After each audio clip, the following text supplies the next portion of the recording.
Hello everyone, welcome to my channel. This is Nitesh here, and with this video, I'm starting a playlist over a concept called Dataflow, which is available in Power BI. But before getting started with the Dataflow concept, I would like to take you through with the agenda that I set up for covering all the Dataflow related concepts.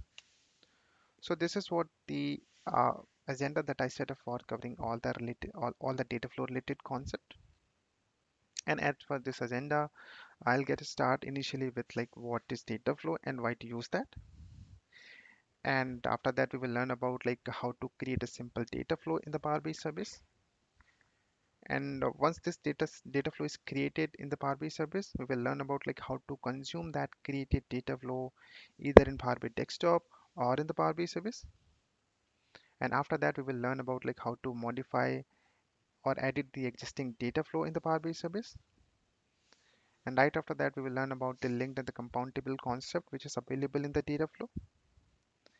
And after that, we learn about how to ship Power BI desktop report and how to ship Power BI desktop report dataset to Dataflow, which is quite useful business scenario in the real time. So how to achieve that, we will learn about it. And after that, we will go ahead and learn about the export and import data flow as JSON. So this is one of the setting available at the data flow level.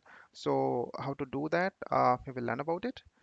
And after that, we will learn about like how to set up incremental refresh over the data flow, which is again a very useful business use case in the real time. So we will learn about like how to configure the incremental refresh over the data flow.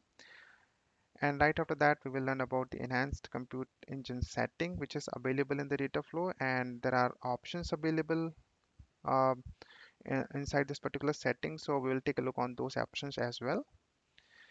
And after that, we will learn about like the AI capabilities through data flow. So on top of the data flow, we can perform the machine learning and AI capabilities as well. So how to achieve that, we will learn about it. And after that, we will learn about like different options to create data flow in the Power BI service. So guys, whenever we create a data flow in the Power BI service, you will find four different options there.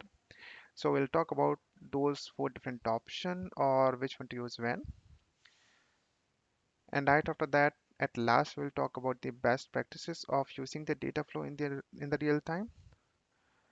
So these are all the different topics that I'm going to cover in this entire playlist, which may be really helpful for you guys.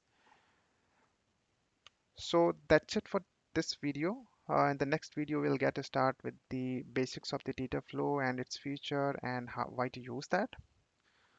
So guys, if you like this video, please subscribe my channel and hit the bell icon to get the notification for upcoming videos. Thank you.